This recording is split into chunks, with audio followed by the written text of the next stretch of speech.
Leboeuf.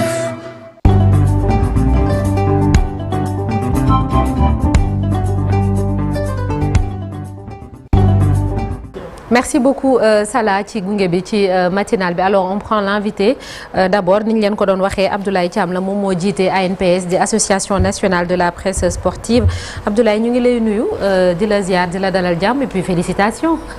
Merci beaucoup Nata di la nuyu aussi di nuyu téléspectateur TFM yëpp. di nuyu Kia di nuyu également mon président à moi. Malick Sadou di wax aussi tous les Sénégalais félicitations. La fête a été heureuse pour tout le monde. Absolument merci beaucoup Alaaji Malick ma bàyyi la nga door waxtaan bi ci suñu sacre bi ak li ci topp ci kanam mel ni baat bi dee na de. oui bon loolu moom c'est compréhensible pour diverses raisons professionnelles mbégte bi aussi tout donc mais bon c'est normal aussi quoi. coono bay door a feeñ. coono bi mooy door a feeñ quoi. alors l'actualité forte mooy le sacre des Lions xam naa ni balaa ñuy dem Alger balaa ñuy dem fële nu mu tuddati. Rabat dañuy des fii ci Sénégal ci li fi xew démb teeru bu rëy bi ñu teeru Lions yi ak li nga xam ne président def na ko mu nekk lu am solo pour neexal leen. oui je crois que loolu aussi vraiment Lions yi mérité nañ ko parce que quand même. ci 4 dernières Coupe d'Afrique yi joué ci ñett final gagné ci ñaar wax dëgg yàlla luñ leen mënut a jox mun nañ ko sax xeeb par rapport parce que xam nga li nga mën a quantifier mooy joxe na 75 millions joxe na un terrain mais la joie lu muy procurer le peuple union bi entre catholiques musulmans toute obédience confondue partis politiques yi société civile ñëpp daje. La joie li nga xam ne équipe nationale procuré na ko Sénégalais yi loolu mënoo kaa quantifier donc loolu wax dëgg yàlla ci wàllum xaalis moom koppar li ñu leen jox ak terrain ak yooyu noonu yëpp. man pour man lu ñu ci mënta def c'est tout à fait normal d'autant plus que aussi ñu ngi ci jox ay milliardaires la ñu déjà. mënoo leen fay. c'est symbolique mënoo leen defal lu ñu am bien que salaire de fin du mois ëpp na. 75 millions ñu leen di jox. donc aussi il faut population bi comprendre loolu. nga xam ne leneen lu mu la procurer. mënoo kaa quantifier. jaar na fii événement yu bëri jaar nañ fii je crois que événement bu majeur bu 20e siècle wala fin 20e siècle c'est l'alternance mais alternance dafa am ñi mu jox bànneex am ñu mu jox nakar mooy la Abdoulaye Wade qui arrive au pouvoir ñeneen ñi kontaan ñeneen ñi kontaan ñu mais qualification équipe nationale bu Sénégal wala victoire équipe nationale bu Sénégal je crois que laalu Sénégal yëpp la laal. donc loolu leen mënut a defal aussi. dañ leen naan rek yow monsieur le président merci beaucoup pour ce que tu as fait. mais mënuñu fay en tout cas les joueurs ce qu'ils ont procuré au peuple sénégalais. et une grande partie aussi à l'Afrique parce que cette finale defe naa ñu bëri kontaan nañ si duñu ay sénégalais rek. c'est vrai c'est la deuxième nag am na ñoo xam ne par exemple man li ma yëg en le 6 février 2022 ak bii nii du bokk olof yi ñooy faral di wax benn jinax bu génnee rek dañu naan beneen bu toppee dañu naan beneen baa ngi nii donc pour la première fois bi c'est pas la même chose c'est pas la même émotion mais bii aussi wax dëgg yàlla am na solo trop c'est un goût différent surtout contexte bi situation électrique bi amoon ci stade bi ak li nga gis nit ñi yu bëri yoo xam ne surtout ci kilifa yi nga koon kaaf ak ñeneen leur comportement et tout Sénégal mujjee remporter cette deuxième étoile ça aussi ça a donné une autre saveur au trophée. loolu moo jox saveur particulière alors ci loolu sax naata. oui ci li muy jeexalee rek li nga naan comportement waa CAF ak waa FIFA parce que gis nañu ni match bi ni mu amee ni mu déroulé woo déjà jusqu'à la fin ñu jël rek après di acharné wu ci Sénégal boobu ba léegi gis nañ débat bi fi ñu koy orienté maintenant quel doit être quand même taxawaayu Sénégal déjà commencé par la fédération gis nañ ni commencé nañoo ñëpp taxaw nañu nekk derrière le sélectionneur Pape Thiaw mais également l'équipe nationale lan moo war a nekk suñu taxawaay ci li xew foofu keroog Maroc. oui question bu am solo nga posé Naata mais il faut d'abord que les gens comprennent. ci football dafa am benn adage boo xam ne day naan l'arbitre a toujours raison. même s'il a tort. il a toujours raison même s'il a tort. même bu juumee moom moo am dëgg parce que moom mooy arbitre. donc de prime abord on ne peut pas ne pas accepter les décisions de l'arbitre. comme nga nekk sénégalais nga bañ ko nekk nag il faut que tu l'acceptes. contexte bi nag émotion yi aussi munoo kaa bañ a comprendre parce que Pape Thiaw loo mënta wax ci Pape Thiaw munoo wax ne yaroo.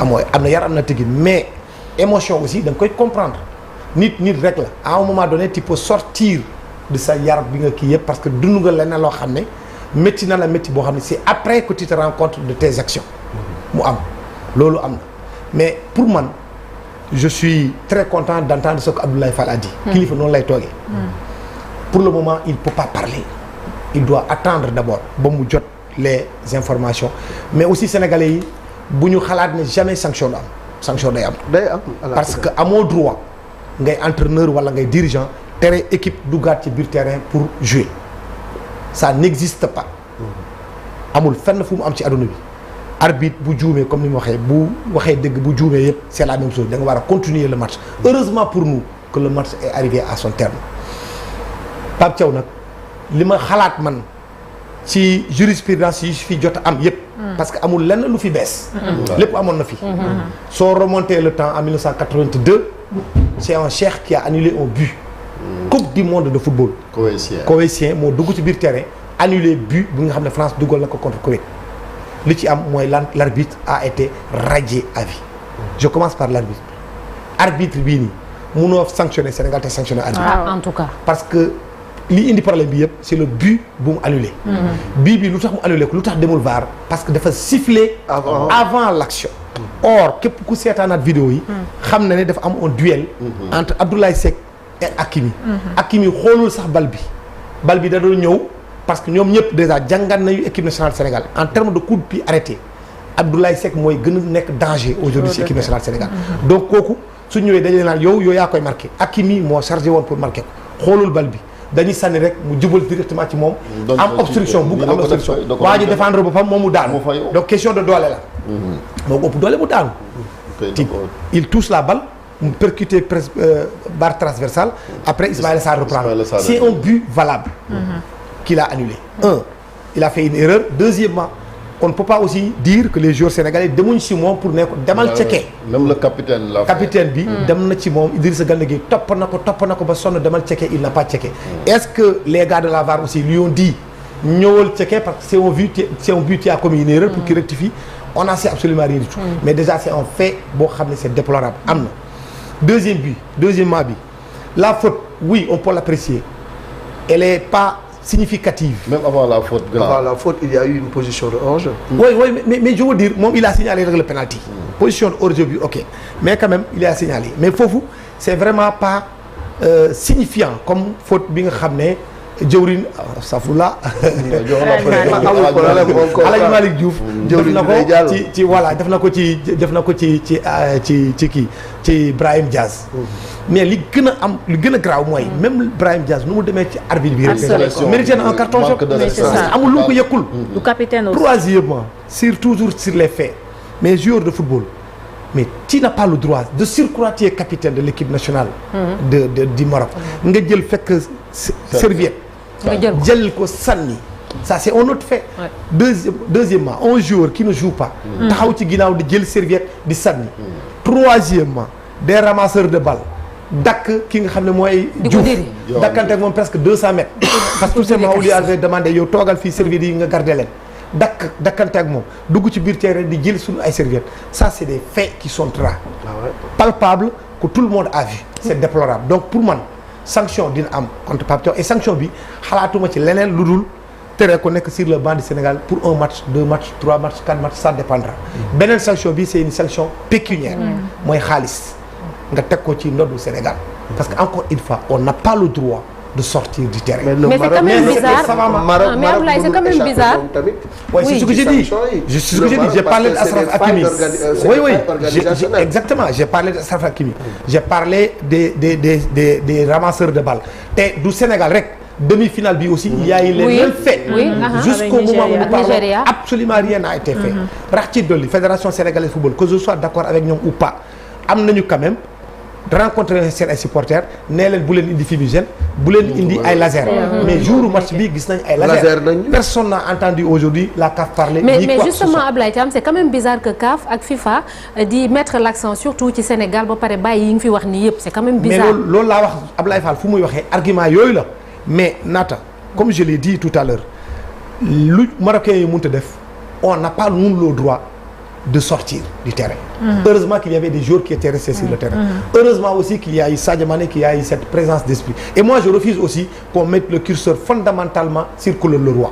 Il ne faudrait pas croire que c'est Claude Leroy qui a demandé à Sadio. Non, ceux qui étaient dans les gradés, nous on a vu Sadio, il a tout le temps refusé. Il a appelé les joueurs à ne pas quitter la pelouse. Mais Pape Thiaw, connaissant son parcours, je peux l'apprécier comme étant une sorte aussi de stratégie. Parce que sa stratégie a porté. Peut-être que c'était un signal. Exactement, aussi, mais dans tous les cas de face à l'injustice, moi aussi des fois. mais loolu la xam nga émotion bu amee rek. ci tàng bi doo mun a contrôler wu sa bopp. loolu il faut l'intérioriser. Mais n'empêche li Gianni Infantino wax oui mais dafa demee benn boor rek. dafa demee benn boor lu mu wax moom c'est la réalité on ne peut pas sortir du terrain on ne peut pas. heureusement pour nous parlons-en il était là-bas en tant que tey ku nga xam ne moom moo jiite footballu àdduna bi lu mel ni am nga génn wax à chaud indexer le Sénégal ça pose problème on a vu aussi son comportement sur le penalty raté par Brahim Diaz il était député on l'a vu aussi président CAF jox le prince coupe bi mu bañ moom mu jox ko mu bañ ba moom mu joxe donc il y a eu vraiment des trucs tellement bizarres que les gens ont l'impression que dafa am benn lobby dafa am benn organisation mafieuse bu nekk au niveau des instances faîtières du football qui voulait tout faire pour que le Maroc garde le trophée. président ma dolli ci rek ci réaction kii li nga xamante ne mooy Infantino bi moom la engagé personnellement wala dafa engagé FIFA parce que gis nañ FIFA boobu ba tey génneegul communiqué pour àddu ci li nga xamante ne non lu mu wax noonu déjà c'est des signes avant-coureurs. Il est le président de la fédération internationale de football bu waxee ce qui veut dire que des sanctions vont suivre ça c'est indéniable moi en tant que Sénégalais même je m'étonnerais qu'il n'y ait pas de sanctions contre Pape Thiaw ça moom c'est clair. non comme je l'ai dit mais CAF moom moo war a sanctionner wala FIFA. non oui mais ñaar yëpp mën nañ def. parce que n'oublions pas quand même qu'on a joué ici une éliminatoire coupe du monde dem Afrique du Sud il y a eu un fait de jeu benn arbitre bu tudd Lamtey accordé un penalty qui n'en était pas un et la FIFA est intervenue grâce à l'entregent aussi de la fédération sénégalaise de football def lu ñu war a def yëpp seen liggéey yëpp. compétition FIFA la woon. oui compétition FIFA. mais ça c'est déroulé un truc. loolu c'est pas un problème. maintenant par rapport à li nga wax il faut faire un distinguo il y a benn affaire boo xam ne olof yi ñoo koy faral di wax gis nga uudi nu mu la gisee noonu la lay óolee. dans tous les pays du monde qu'il s'agisse de CONMEBOL CONCACAF AFC OFC tu sais ce que je dis c'est des confédérations qu'il s'agisse de la FIFA le trophée c'est le président qui le remet Motsepe moo war a bàyyi loolu. ñoo jox ko waa ji. du amoo pour joxe trophée bi. parce que donc ci UEFA de. boo demee UEFA c'est Séphérine qui donne toutes les médailles et qui donne le trophée. boo demee FIFA c'est le président Gianni Infantino qui donne le trophée qui donne tout loolu mooy règle mais munoo à chaque fois yow boo nekkee Afrique. même la dernière fois par rapport loolu peut-être qu'on va y revenir même par rapport. le changement de la période et la périodicité de la CAF. da mu defee conférence de presse am fu mu ko yàkkee fu mu ne je remercie Gianni Infantino et son secrétaire général ils ont fait un excellent travail ce qui veut dire que ce n'est pas nous.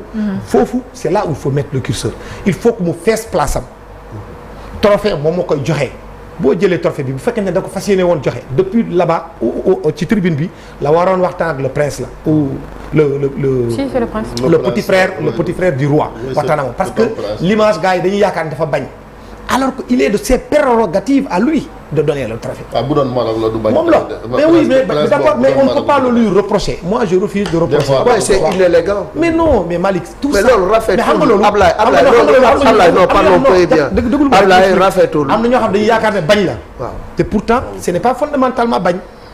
va donner le trophée c'est à lui mu tëppee moo war a fees place am encore une fois.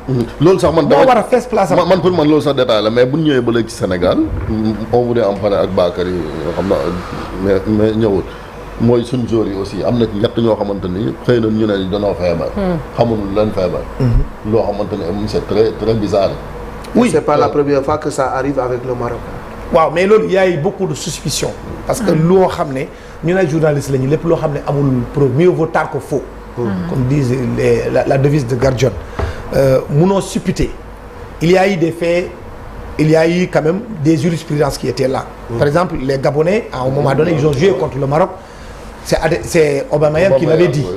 nee na dañ leen jox ay jus ñu naan ñoom ñëpp ñu am jaare. ça le Sénégal était déjà préparé à ça. Maintenant, qu'est-ce qui s'est passé? On ne sait pas. Moi, je refuse vraiment aussi de rentrer dans des supputations. Voilà, ay rumeurs, j'ai entendu Ismaël Jacobs.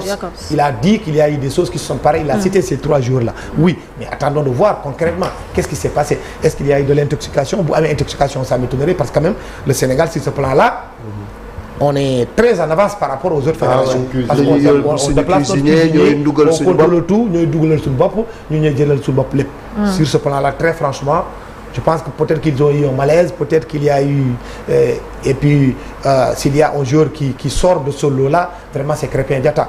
Il s'est donné à presque 300% pour qu'on remporte ce trophée. Alors, ça quand même, je lui tire encore une fois mon chapeau. Peut-être qu'il a été très fatigué, peut-être qu'il a mangé quelque chose, peut-être, mais ça c'est des situations. Il y a dit ANPS parce que nous avons aussi un genre campagne, en tout cas, gars commencent à nous comme les médias, en France, Maroc, depuis pour dénigrer le Sénégal. De votre côté aussi. Dénigrer Sénégalais sur. di remettre en question suñu participation ci mondial bi sax 2026 Pape Thiaw danoo di yàq dalu Sénégal dans le monde. mais yooyu mooy loolu mooy li ma la wax nii rek parce que loolu suñu waxee loolu aussi. la presse sportive là bon de manière générale les médias sénégalais lu war a nekk seen taxawaay ko face à cette situation. non ñu xam nga ñun dans les métiers des médias quand même il y a ce qu'on appelle la prise de position. sur les 6 fonctions des médias il y a la prise de position. Prise de position mooy nga joxe sa xalaat en partant des faits. Fait yooyu noonu bu ñu ko waxee mais ñun mën nañu remonter encore plus loin on a vu Pape Thiaw des journalistes marocains empêcher à Pape Thiaw de tenir une conférence de presse. kooku kay ñëpp gis nañ ko. ñun en pleine conférence de presse. il y en a eu certains même égyptiens qui ont parce que tout simplement Aliou Goloko et il travaille pour le compte de la CAF il n'était pas là-bas pour le Sénégal mais dañ bëggoon jël affaire bi indi foofu benn problème sur les histoires de conférence de presse ou bien de zone mixte. Il a fallu qu'on intervienne pour calmer les jeux alors que ce n'est pas vrai tout ce qu'ils ont essayé de faire. Pire, l'entraîneur adjoint, le jumeau de Assam, Ibrahim Assam, qu'est-ce qu'il n'a pas dit sur les Marocains? En plein hiver, le Maroc, on peut leur reprocher tout ce qu'on veut, mais sauf qu'ils n'ont pas organisé une CAN XXL. Les infrastructures hôtelières, transport, et les infrastructures sur les plans des stades, sur les centres d'entraînement, absolument rien à envier à l'Europe. Mais lui, il a eu le kilo de dire que oui, hôtel bi ñu leen jox il y avait des moustiques. Il dit n'importe quoi. Ça c'est dénigré, ça c'est pas sérieux. C'est pourquoi je dis encore une fois, il faut qu'on sache raison garder dans cette affaire-là. Il y a eu un fait qui est là et le principal homme du match c'était monsieur Jean-Jacques Ndola. C'est lui qui rentre aujourd'hui dans l'histoire. C'est la même chose que Eveille Devine, c'est la même chose que l'arbitre angolais qui avait arbitré entre le Sénégal et le Cameroun, je ne sais pas si vous vous souvenez de ce match-là, le 4 juin 2011 à Yaoundé, ce sont ces arbitres-là qu'il faut déplorer. Aujourd'hui, le talon d'Achille du football africain, c'est l'arbitrage. C'est triste de le dire. Et il ne faudrait pas qu'on aille jusqu'au moment où il va falloir chercher des arbitres américains ou bien des arbitres européens pour venir siffler des compétitions africaines. Il faut que ces gens-là soient beaucoup plus sérieux. Ce qu'il a fait, c'est du n'importe quoi. C'est inacceptable dans une finale. Mais c'est à la CAF de prendre ses responsabilités. Exactement, c'est à la CAF de prendre ses responsabilités. Problème de compétence, problème de malhonnêteté. Il y a tout. Il y a de l'incompétence caractérisée. Il y a corruption aussi. Il y a de la corruption qui ne dit pas son nom parce que ce qui s'est passé, tu ne peux pas siffler une action alors qu'elle n'est pas encore arrivée. Alors, président, c'est pas possible quand même. Ce qui s'est passé, c'est inacceptable. Les Maroc, il y a eu des gens qui ont requisé Gorbal, qui était l'entraîneur, un des meilleurs arbitres aujourd'hui, mais il est algérien.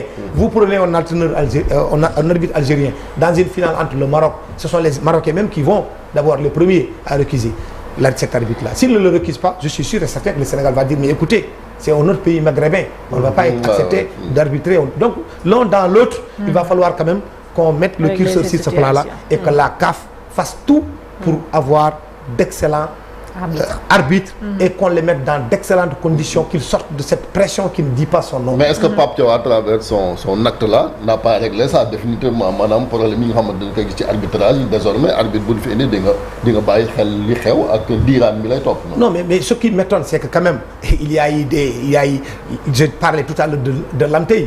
Moi je pensais que quand on est en Mondiovision, on est en prime time, retransmission de plus de 1 milliard d'individus qui regardent. cet arbitre aurait dû tout faire quand même, sauf faire ce qu'il a fait dans cette rencontre-là. Aujourd'hui, moi je continue à avoir des doutes sur l'arbitrage africain. C'est du n'importe quoi ce que M. Ndala a fait. C'est inacceptable dans une compétition pareille qui s'est très bien déroulée de bout en bout jusqu'à la fin. Il y avait 10 jeux, il y avait de l'engagement, il y avait de l'électricité dans l'air, il y avait tout, mais il a complètement disjoncté, il a perdu son match. On dirait que ça qui était une belle carte et on ne retient que li xewoon. Voilà, mais aussi mais oui, parce que même quand il va encore plus loin, tu te demandes comment est-ce que la CAF a fait pour donner le trophée de fair play à Achraf Hakimi. Mais c'est quand même extraordinaire. Lot de consolation peut-être. Non, et même de donner la consolation, j'aurais préféré un autre jour. Même Ablaye, le choix de l'arbitre pose problème parce qu'il a des antécédents celui-là. Oui, mais dès l'instant. Oui. Lesquels? En coupe en coupe d'Afrique.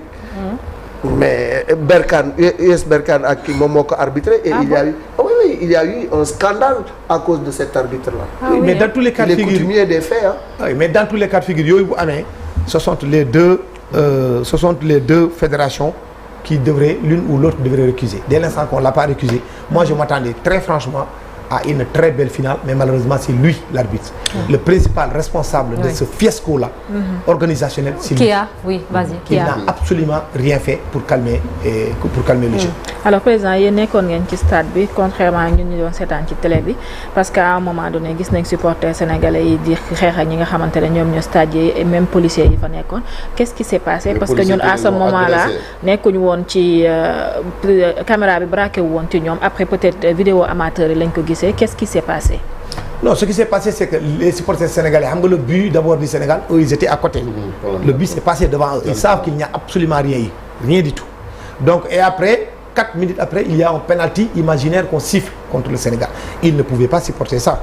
Moi, aujourd'hui, j'ai pas envie de dire, oui, saccagez, faites ce que vous faites, mais si cette victoire-là, il a eu lieu, si on a réussi psychologiquement à jouer sur, peut-être, Brahim Diaz, les supporters sénégalais ont une très grande part de responsabilité. Il faut les féliciter, il faut les remercier pour leur engagement sans faille du début jusqu'à la fin. Du début jusqu'à la fin. Ils ont été exceptionnels à tout point de vue. Même après les matchs, on les a vus nettoyer tout, enlever les ordures qui étaient dans les gradins. Même Kalidou Koulibaly les a félicités. Kalidou Koulibaly s'est même permis de prendre le contre-pied de la Fédération sénégalaise de football en pleine conférence de presse. Quand on lui a posé la question de savoir, oui, la fédération a rencontré les supporters pour leur dire il ne faut pas amener des fumigènes, il ne faut pas faire ceci ou cela. Mais la fédération était dans son rôle. Ça, je peux le comprendre. Mais quand même, supporters sénégalais, Gatchengalama, même si je ne cautionne pas la violence, sauf que cette fois-ci, ce ne sont pas les supporters qui sont à l'origine, c'est un arbitre dont on ne comprend pas pourquoi est-ce qu'il a agi comme ça dans une finale aussi. Vous avez des informations qui ñi nga xamante ne ñoom ñoo fa des parce qu'il paraît que 18 personnes ont été interpellées. Oui, on parle de 18 personnes ont été interpellées, tout le monde l'a vu et j'ose espérer que tout va rentrer dans l'ordre parce que comme les relations entre le Sénégal et le Maroc ne doivent pas se limiter ne doivent pas être ternies par un match de football. Ça, il ne faudrait pas que l'émotion prenne le dessus sur la raison. Il faut rapidement qu'on revienne à de meilleurs sentiments et qu'on continue à travailler parce que moi personnellement et je dois le dire même après la rencontre j'ai vu beaucoup de Marocains qui sont venus qui ont félicité des Sénégalais comme d'autres qui s'en ont pris à des Sénégalais. Ça peut aussi se comprendre. C'est le football qui est comme ça. C'est l'opium du peuple. C'est pas seulement au Sénégal. Les Marocains depuis 1976 ils attendent ce trophée-là. Ils ont investi énormément. Non, ils l'ont mérité. Non, oui, je suis d'accord. Sur le plan sportif, mais ce jour-là le Sénégal était meilleur. Exactement. Ce jour-là le Sénégal d'abord sur le jeu ils n'ont pas dominé le Sénégal et d'ailleurs c'est le seul match où ils n'ont pas joué. Le Sénégal les a empêchés de jouer, était supérieur à eux. On n'en disconvient même pas. Mais je veux dire qu'après la rencontre, moi ce que j'ai vu, c'est ça que je préfère. C'est là que je préfère mettre le curseur. Les relations qui nous unissent dépassent vraiment le cadre du football. C'est des relations tricentenaires et tout le monde le sait. Je ne crois pas que ça soit un match de football qui va tenir des relations entre le Maroc et le Sénégal. Abdoulaye, en reparlant de la CAF, lan moo war a nekk taxawaayu fédération africaine de football yi fédération yi ci dëkk yi nga xam ne ñoom ñooy constituer CAF. mais xam nga wax naa ci début bi ma la uude nu mu la gisee rek noonu la lay óolee. gis nga yenn ful la moom mooy jaay Dakar non xam nga CAF c'est pas parce que man bokkoon naa si ñoo xam ne ñun ñoo gënoon contre Issa Hayatou. parce que xam nga Sénégalais mënul supporter quelqu'un koo xam ne qui fait 20 ans 21 ans 25 ans au pouvoir. qui s'éternise quoi. ñëpp dañ ko doon critiquer mais loo bañ Issa Hayatou reconnaître ko moom am na fulla am na fayda. am na personnalité. il y a des choses yoo xam ne kenn xalaatul woon ne di temps di Issa Hayatou dina am. tey jii depuis 2017 on a mis le loup dans la bergerie depuis boobu léegi on ne contrôle plus rien jusqu'au moment aujourd'hui on nous a amené une CAN imagine 2027 il y a une CAN 2028 il y a une autre CAN là on termine en 2026 on va aller en 2027 il y a une CAN 2028 encore il y a une autre CAN et à partir de 2028 la CAN de 2 ans c'est fini c'est maintenant 2032 2032 c'est l'année des Jeux Olympiques c'est l'année de l'euro on nous met en concurrence avec les Jeux Olympiques on nous met en concurrence avec l'euro mais est-ce qu'on doit accepter ça? mais pourquoi on l'accepterait? est-ce que nekkul pour éteindre aussi CAN bi parce que gis nañ CAN bi aussi envergure bi mu commencé mais am donc dans ce cas là waroo ko nangu waroo ko nangu parce que aujourd'hui Gianni Infantino son principal problème c'est l'UEFA est dans une dynamique boo xam ne mu ngi organiser Ligue des Champions la plus belle création footballistiquement parlant du XXe siècle c'est la Ligue des Champions il n'y a pas un seul joueur au monde qui n'aime pas jouer la Ligue des Champions ça c'est l'Europe qui l'a créé c'est l'Europe qui a amené la Ligue des Nations de telle sorte qu'aujourd'hui les pays africains les équipes africaines ne peuvent plus jouer quand il s'agit des dates de FIFA avec les clubs européens donc côté boobu noonu guerre boobu même Coupe d'Afrique bi ñu ngi ko jouer en hiver moi je suis convaincu qu'on allait faire une CAN extraordinaire à tout point de vue si on l'avait organisé en juin juillet mais pourquoi on l'a pas fait parce que Infantino dafa yeewu benn bis ne ko man maay organiser sama Coupe du monde des clubs africains yi d'accord ci ñu yóbbu suñu Coupe d'Afrique yóbbu ko ci 2 années yóbbu ko ci en plein Noël si ñaari at lañ ko football et regardez bien ça a été tellement bien préparé il retient encore nos joueurs il dit aux clubs européens vous ne libérez pas les joueurs africains téye leen ba le 15 5 jours am et regardez bien pourquoi le 15 parce que la trêve hivernale elle commence le 13 décembre la trêve hivernale commencé et kañ lay jeex le 3 janvier 2026 donc du 13 au 3 yëpp européens yi soxla wuñu joueurs africains yi soxla wuñu leen sauf en Angleterre où on joue le Boxing Day donc 3 jëm 18 tu n'as que deux week-ends ils ont tellement fait ça que l'absence ne va pas être ressentie par les clubs employeurs qui continuent à mettre la pression sur la FIFA qui continuent à mettre la pression sur l'UEFA c'est ça la vérité mieux ñun suñu joueurs yi dañ doon wax ne tout le temps bàyyi leen di ñu organiser une Coupe d'Afrique en année paire année bi nga xam ne day am Coupe du monde parce que dañuy arriver essoufflé aujourd'hui le Sénégal regarde l'énergie que le Sénégal a déployé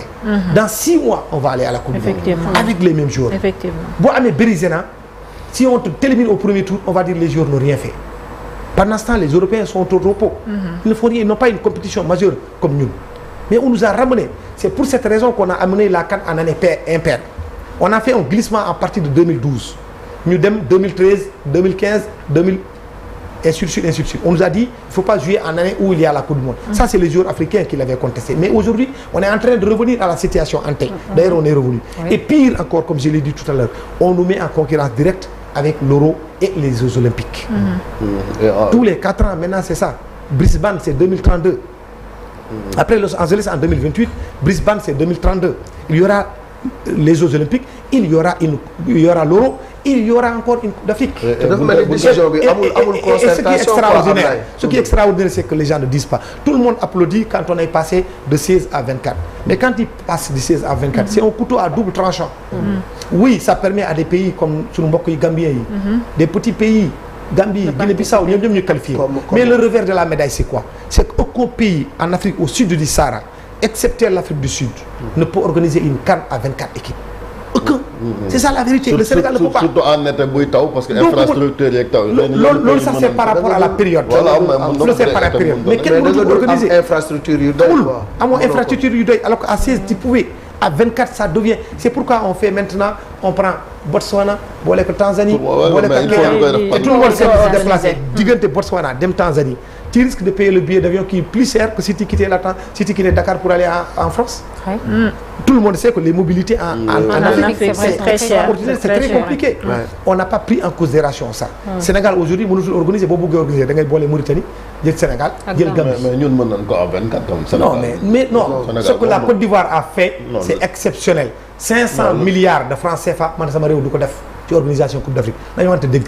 nous sommes dans un pays où tout est prioritaire. moi-même je me demande où est-ce que Jamaï a pris autant d'argent. non mën nañu ko ñu ngi organiser JOJ ku organiser JOJ war nga. non c'est pas la Sénégal moom ñun dinañ takk suñu biir pour jox leen les JOJ bokkul ak.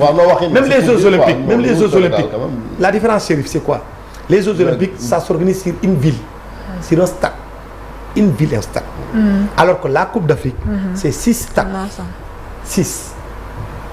c'est 6 stades. oui mais 6 stades. et le terrain. 6 stades mieux encore c'est des infrastructures hôtelières. aujourd'hui boo génnee Dakar dans une moindre mesure Ziguinchor. si tu vas dans une ville comme Saint-Louis il y a pas un seul récif hôtelier qui a 100 lits. il y en a pas. on a perdu l'organisation de la CAN 2027 à cause de ça. il y a pas d'infrastructure hôtelière. amul. c'est ça la vérité. Chérif. c'est extrêmement lourd d'organiser une CAN. la CAN n'est rentable que pour la CAF, pas pour le pays hôte. mais Maroc ñoom nee nañ seen oui parce CAN qu'ils bi ont réussi rentabiliser leur coup, nañ ils sont allés jusqu'à la fin de la compétition. la Côte d'Ivoire ça allait être un fiasco si la Côte d'Ivoire avait été éliminée dès le premier tour. les Marocains font du soft power. c'est pas ils n'ont pas organisé pour gagner de l'argent. mais ils ont réussi. aujourd'hui tout le monde en parle.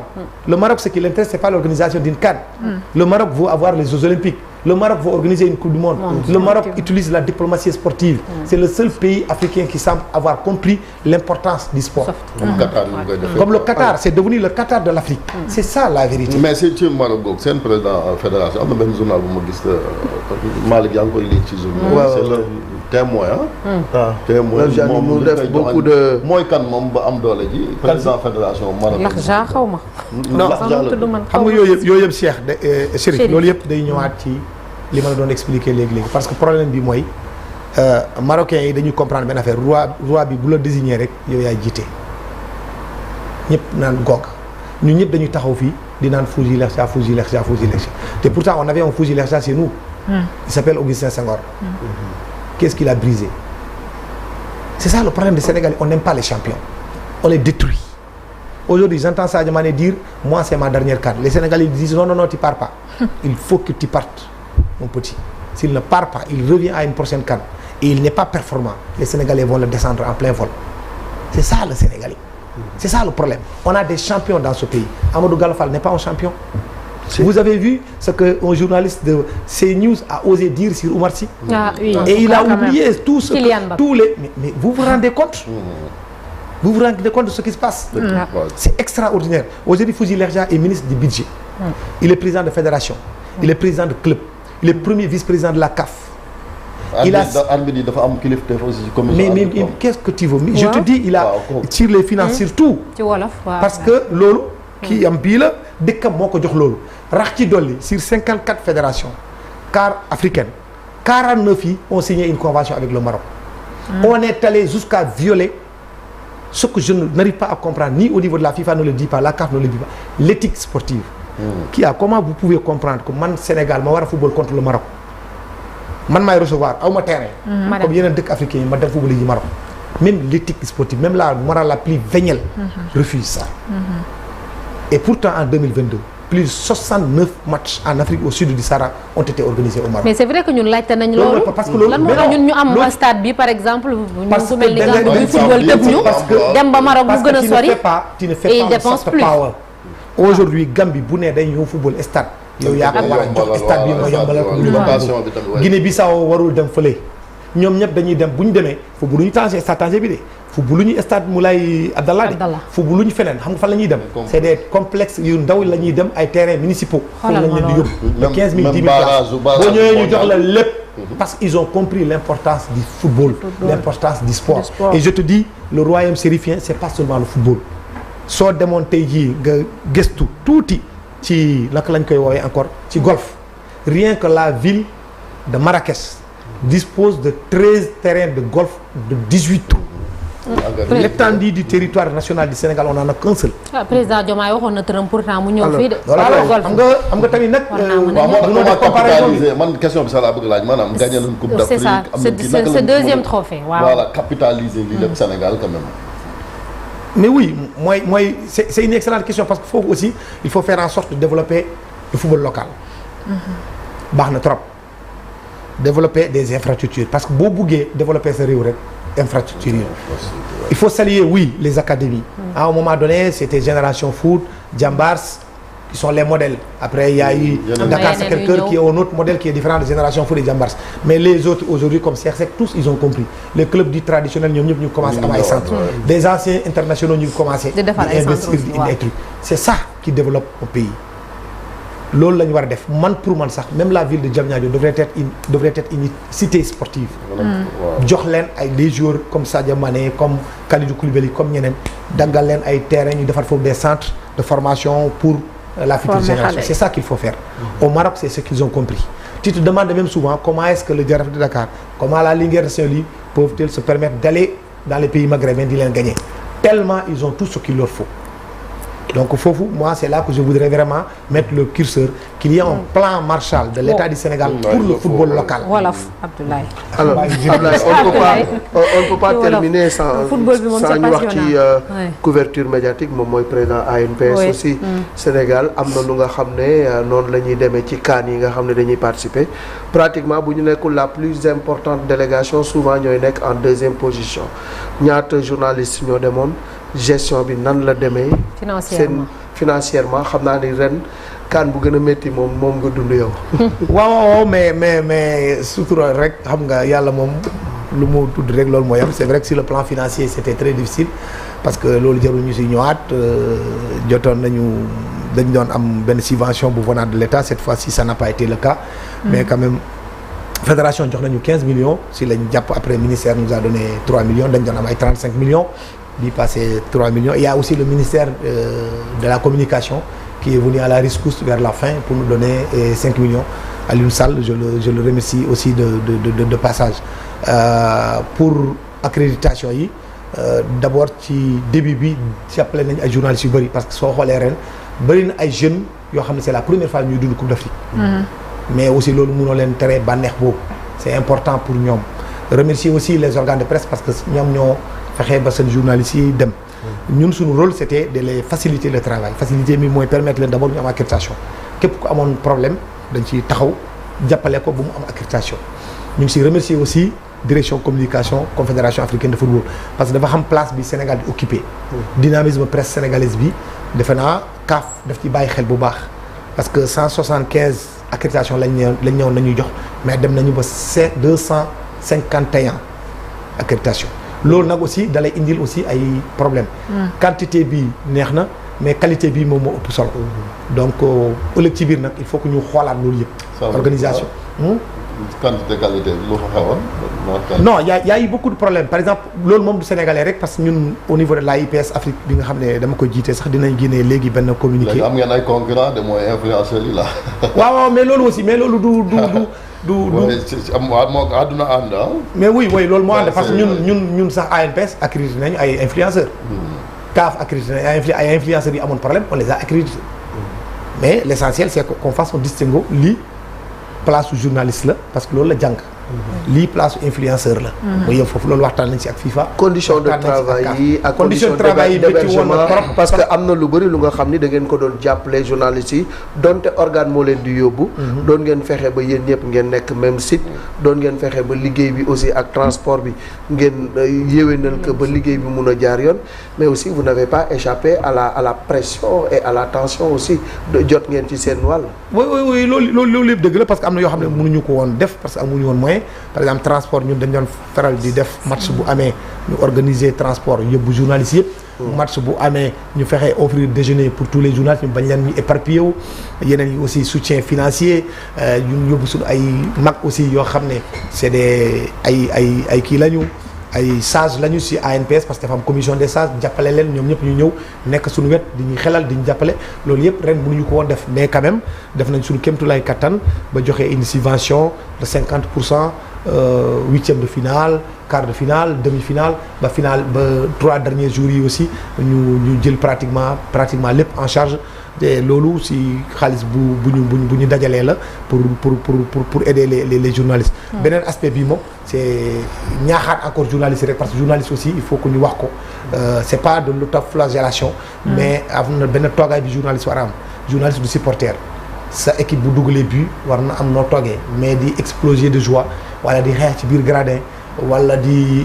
est-ce que du fibre patriotique bi rek. voilà loolu li nga wax léegi mën nañoo waaw mais explosion de soir am na ay attitude par exemple bu ñu ñëwee conférence de presse bi ak yooyu noonu. am na des fois ñu defoon coach parce que j'ai vu. mais loolu du sunu rôle. loolu mais bu xaabaa ba léegi buñ ko naree laaj. non parce que même su fekkente ne dañu laaj. bu ñu laajee entraîneur benn non même bu ñu laajee entraîneur. question boo xam ne question bi baaxul parce que benn marocain moo ne Pape Thiaw yow yaa ngi mel ni koy ngaññi Maroc te pourtant Maroc lu waroon Maroc mais kaaf nga war a waxal parce que ñun marocain yi lu ñu waroon def yëpp def na journaliste marocain bi warul poser question boobu mais bu ko posé ba pare journaliste sénégalais amul droit naan Pape Thiaw doo tontu parce que du sunu rôle dañu waxante dëgg loolu il y a ce qu'on appelle un média officieux et d'ailleurs bu ñu noppi woon média officieux bi toogoon ci plateau bi nee na ko poser leen beneen question ñu dem ci leneen parce que ñoom ñooy jouer le rôle de gendarme ñoom ñoo ko war a def donc loolu aussi booy dem ci compétition bi da ngay xam sa ak sa leen fan lay yem nga xam lii mu nga war a def lii waroo ko def comme par exemple journaliste marocain yi amuñu benn yoon droit taxaw Pape Thiaw ñëw parce que d'accorduñu woon ci Pape Thiaw lu mu wax joueur am yi ñu gën terrain ñu ne def conférence de presse mais loolu aussi journaliste yi défendre Pape Thiaw tamit oui c'est ce que j'ai dit non parce que non c'est pas notre rôle.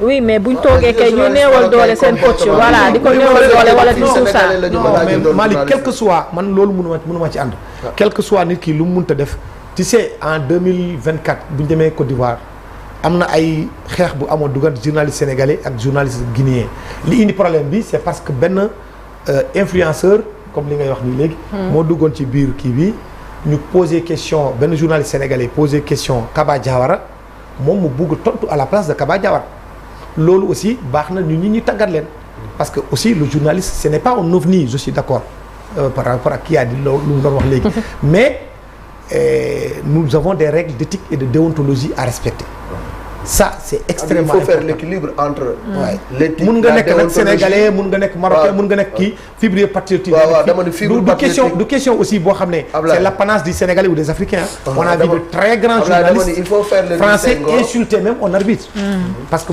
émotion bi moo ko yóbbaale il y a un journaliste qui est français bu jóg ci kaw table tëdd ci plus rien ne peut nous arriver nous sommes champions du monde loolu yëpp dégg na ko mais loolu émotion la mais c'est quelque chose boo xam ne aussi journaliste warul am attitude boobu. il faut faire le distinguo entre la fibre patriotique et l'éthique. exactement et l'éthique oui exactement c'est ce que je dis mais ti tàng bi. bon impartialité munoo ko kii ci Poupa day kii par exemple en 2022 non c'est vrai. yombul non yombul mais tendance bi ñu gis léegi. dañ ci war a bàyyi c'est pas normal. les journalistes français commencent déjà voilà ñi ngi commencé wax ci Sénégal di commencé di même appuyer li nga xam ne mooy sanction yeeg lu ni mel parce que ñoom daf mel dañoo ragal fi mu nekk nii de.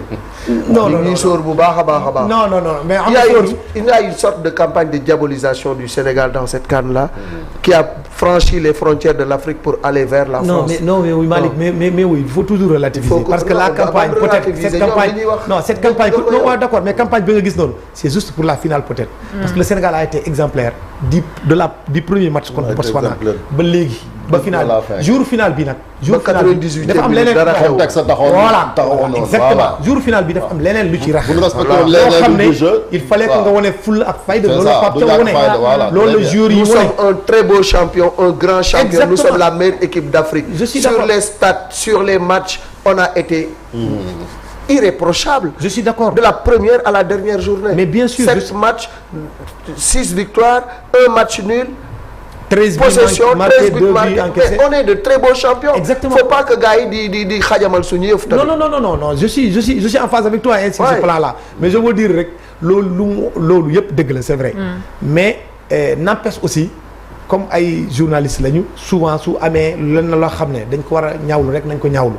mu bañ a mel nii c'est du chauvinisme la ñuy jéem a yëkkati tout le monde nag est patriote. Victoire du Sénégal bi amul kenn ku mu neexul. ngay journaliste 2022 gis nañ fi ay journalistes moi je me suis retrouvé à l'hôpital avec 5 filles qui étaient toutes tombées. parce que émotion. ku nekk ak nu muy contrôler am na ñoo xam mënuñu contrôler. am na ñoo xam mënuñu contrôler seen émotion da leen di kii ñu ça dépasse les bornes. mais président juste pour terminer yàgg nga suivre équipe nationale gis nga entraîneur yu bari défilé mais bi yoon Pape Thiaw yegg si ci kaw bopp équipe bi il y a même pas 2 ans ñu jox ko équipe bi avec des objectifs bien définis ñu gis ne objectifs yooyu peut-être atteindre na ko parce que dem na ba final gagné li nga xamante ne moom mooy coupe bi donc yow mi koy topp gis Pape Thiaw nu muy gérer équipe bi parce que équipe boo xamante ne la dafa am des joueurs de classe mondiale yu fa nekk on a un peu craint li nga xamante ne moom mooy craindre li nga xamante ne moom mooy choc des égos wala ay affaire de égo am fii naka la gérer équipe bi déjà en interne mais aussi ci jeu bi tactiquement Pape Thiaw nan nga koy gisee ak nan nga juger performance bi. li may njëkk a wax ci performance Pape Thiaw c'est que moom moo forcé Sénégalais à le respecter. Moi, on me reproche de l'avoir défendu, mais ce n'est pas de le défendre. Moi, je me suis basé sur des faits. Pape Thiaw moo gagné CHAN. balaa muy gagné CHAN dafa dem ba Mali qualifié équipe nationale Sénégal yóbbu équipe nationale Sénégal dóor Algérie ku xam Algérie. ci biir dëkkam. jarul ñu la koy peut-être que da nga ko gisul peut-être da nga ko dundul. waaye ku xam Algérie dëgg. nga dem foofu dóor Algérie kooku bu ñëwee da nga ko war a wax gàcce ngalaam ça c'est un. Deuxièmement bokk naa si ñoo xam ne dama tiit bu mu signé contrat bi surtout di ministre bi waxee. objectif bi lii la qualifier l'équipe nationale Sénégal à la coupe du monde deuxième bi touche le Graal. indiwaatal coupe bi. qualification bi bu muy jël équipe nationale on était 3e. derrière l'ARD Congo derrière le Soudan. mais il a réussi benn remontada de l'année 2025 au stade des Martyrs. mu qualifier équipe nationale Sénégal avec panache. mu ñëw maa ngi rappelé wu ba léegi les propos de Regragui. di naan wuy Sénégalais yi wuy dem nañu fële stade des Martyrs def nañ lii def nañ lii def nañ lële waaye nag nañu xam ne ñun suñu stade bi fii amul piste. piste athlétique bi effectivement. il y a eu plus de 200 décibels lu nekk kii nag mais les Sénégalais sont restés zen. Pape Thiaw est resté zen les joueurs ont été vaillants de très bons lions kooku mooy dëgg. troisième aspect bi nag foofu c'est là qu'il faut mettre le curseur. c'est que entraîneur li ma fi ñu koy jàngatee rek mooy. naka lay changer équipe am. Est-ce que les gens se sont rendus compte que Pape Thiaw à un moment donné du match il a eu le kilo de mettre 3 défenseurs axiaux jouer avec 5 milieux de terrain. 5 milieux de terrain. Pape Thiaw c'est l'audace. dafa am fit audace bi moo ko jox lii. man yaakaar looloo sayloo rek rek sax. exactement moo tax na di wax Pape Thiaw rek. oui mais loolu xam nga ñu bëri amul il y a même des journalistes qui sont montés au créneau il n'a pas amul poigne amul lii amul lële. mais c'est sur le terrain qu'on doit juger un entraîneur. Et tactiquement il est excellent. Je peux même me permettre ici de même je discutais à la fin de la rencontre avec Diomansy Kamara c'est exactement ce qu'il m'a dit. Ce mec a de l'audace. Il a beaucoup de kilos. Il est très très courageux. Parce que il fallait le faire. am na ay moments tamit. gars yi xam nga Sénégal moom y a 18 000 entraîneurs. yow sax xam naa ne si entraîneurs yi. 18 millions. man moom bokkuma. Kia la. Kia mooy joxe classement. Kia mooy Pape Thiaw au féminin ndax mais moo tax nag dëkk Kia mooy Papa bi parce que le football c'est normal aussi c'est l'opium du peuple. S'il y a un seul sport qui fédère les Sénégalais. absolument soo xam ne passion bi day dépasser les limites. mais il tient bon. benn moment ñu bëri même les analystes. voyez toujours nañ titulariser Ibrahima Mbaye nañ titulariser effectivement. Or soo xoolee rapport Ibrahima Mbaye il est bon quand il met remplaçant. Il y a des joueurs qui sont comme ça. Malick je t'apprends rien. Victor Ikpeba a été un des plus grands joueurs du Nigeria. Monaco musul nekk titulaire te chaque fois bu duggee remplaçant il fait le match. day am ay joueurs yoo xam dañu am lecture du jeu. gis nga Ibrahima Mbaye c'est un joueur comme ça et puis il faut le protéger xale la. effectivement il a 17 ans 18 ans bientôt. donc kooku. explosivité am ak kii boobu nag da ko laaj nga protéger ko. leneen lii nag Pape Thiaw chance bu mu am aussi Aliou Cissé amoon na chance boobu. da nga tombé ay joueurs yoo xam ne dañu am humilité nga am un leader technique bu tudd Sadio Mané. moi 2022 grawul tout ce qu'il a fait je m'en souviens mais cette année-ci j'ai vu beneen Sadio. maturité bu extraordinaire. très honnêtement. loolu laa gis liggéey bi moom yàgg naa ànd ak équipe nationale Sénégal. c'est un travailleur forcené. ah oui c'est la vérité. loolu laa gis ci moom loolu laay wax beaucoup d'humilité parce que tey day dem sax ba jaaxal ñu bëri day dem ba jaaxal donc soo ñëwee. loo nekk un grand jour yëpp boo ñëwee nga fekk Kalidou Koulibaly. fekk Idrissa Gana Gueye fekk Sadio Mané fekk Edouard Mendy mais tu ne peux que te mettre derrière. parce que tu n'as rien à dire. mënoo fi def lu ñu deful. mënoo fi wax lu ñu waxul. mënoo fi indi lu ñu indiwul. donc da ngay nekk seen ginnaaw nga ànd ak ñoom. ba pare nag ñu nekk cadre mode cadre. effectivement mode cadre dëgg.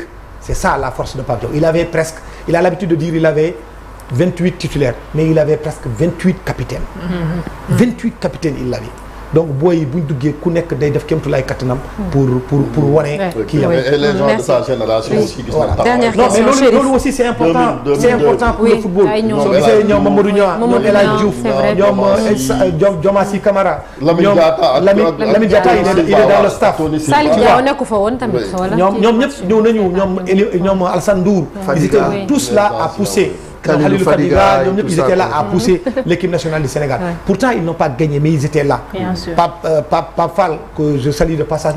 tout le temps faites ça, ne faites pas ça, faites attention à ça. Donc c'est ça aussi aujourd'hui qui fait que le Sénégal est devenu cette très grande nation de football. Et moi je suis convaincu que depuis 2017 on pouvait gagner cette CAN là. La seule CAN sur laquelle je ne suis pas d'accord avec les gens qui disent qu'on pouvait la gagner c'est 2019. 2019 pour moi l'Algérie était plus forte que nous. Mais 2017 c'était notre CAN. 2019 on pouvait la rater, oui. 2022 on l'a gagné. 2024 aussi en Côte d'Ivoire c'était notre CAN. On a juste manqué d'audace.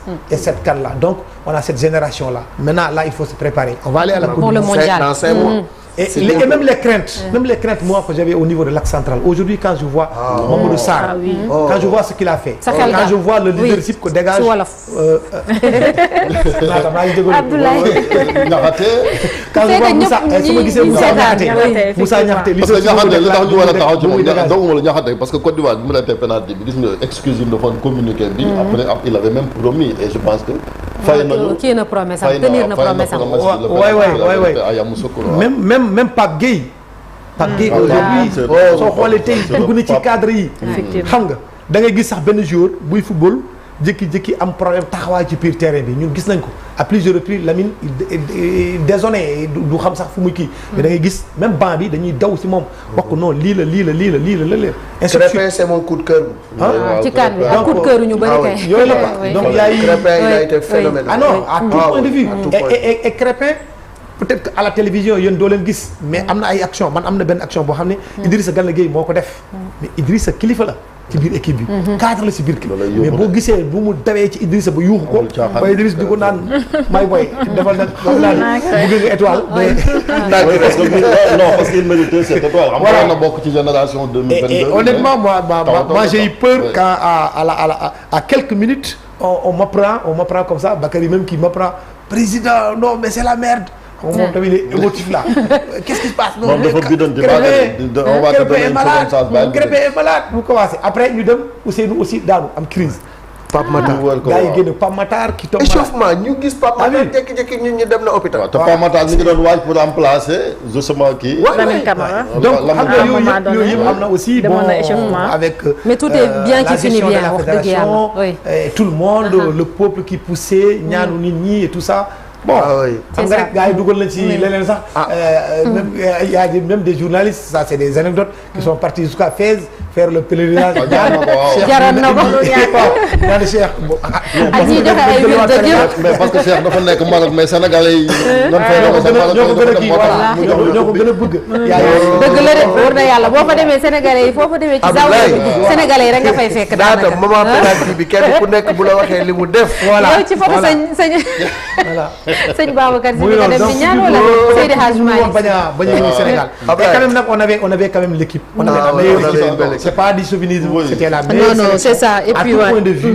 le 11 rek ñi ba toogoon ci banc bi aujourd'hui soo xoolee un joueur comme Cheikh Tidiane Sabali quelques minutes yu joué avec performance bu am yëpp nga xam ne wax dëgg yàlla Sénégal gàcce ngalaam je voulais montrer ça bravo la fait ci terrain oui moom tamit chacun a joué sa partition c'est ça ci équipe bi yëpp c'est important li nga wax il faut que les Africains aussi qu'on arrête de croire que maanaam mu may gagneloo qu'il y a Ziyech en 2019 aussi quand il a tiré le penalty dafa dóor penalty contre Bénin mu raté penalty lan la wax mu ne poto bi moo dérobé il faut que ñu bàyyi di dugg loolu suñu xel amul benn sëriñ bu la mun a gagneloo match loolu mooy dëgg ñaanal rek mais nit ñi buñ taxaw fii nag di naan dañuy ñaan yàlla nit ñi que oui affaire bi ci servir bi la nekk ak affaire bi ñoo ci bu weddi laaj waa Mali merci bii la nekk ci léeg-léeg loolu baaxul merci beaucoup Abdoulaye Thiam dinañ tàggoon oui Adidas li ñu seetaan ñu yónnee li ne nañ ko yeggali moom it basket li mu def ci basket bi liiral ñu ko mag dama félicitations au football sénégalais pour ce titre de champion d'Afrique. Merci infiniment à cette équipe qui nous a offert ces moments de partage et d'émotion. Le sport est aussi une capacité sociale pour apaiser les comportements et fédérer les énergies. Ce résultat a modifié l'état émotionnel de chaque Sénégalais et de chaque Sénégalaise. Sénégal REC. Élevons notre niveau de vibration pour une stratégie d'engagement citoyen, ce qui permettra de hisser notre pays dans la catégorie de haute envergure à laquelle il aspire. Coach Abdou Adidas. Sénégal Sénégal mention spéciale quand même à la presse sportive du Sénégal. Oui. Je tenais à les remercier. Le président de la République les a remerciés. Mais chapeau pour ce que vous faites pour votre pays. Merci beaucoup pour tout. C'est ça. Donc journalistes yi photographie kenn gënu leen dugg équipe nationale Sénégal. Personne ne mérite mieux que vous. Ça je tenais vraiment à passer sur ça. li tax ñu koy wax mooy déggun fa ngeen fay gars yi wax fa ay mbóot ak ay problème mu ci biir buñ génnee moom Sénégal lekk amul bu ñu ñëwee suñu biir nag moom mu jeex mën nañ ko régler en famille. Mention spéciale à nos reporters, à nos envoyés spéciaux. Mamadou Ndiaye, pas droit au prix ni à rien du tout, mais voilà, vous avez fait votre rôle avec dignité, respect et considération. Absolument. moo tax il faut gars yi respecter la presse ni nga ko waxee. Surtout aux femmes waaw ñoom tamit macha allah gis nañ seen taxawaay. ministre communication jàppale nañu. absolument il faut saluer ça. merci beaucoup rafetlu ko parce que loolooy Sénégal. merci beaucoup Chérif Abdoulaye Thiam. service public li ñuy wax ñu naan. ay médias privés ci ëpp mais service public ngeen def. absolument waaw parce que bu Sénégal soxlaa moom ku nekk da ngay sacrifier sa bopp. jiital intérêt réew mi. c'est ça solo Sénégal rek comme ni ko Youssou Ndour jërëjëf waajal ñu woy woowu. moom la ñuy tàggatoowee tey en attendant ñu dem xooli ji l'Observateur ak Record. national te nga bokk doo Sénégal. kookal la.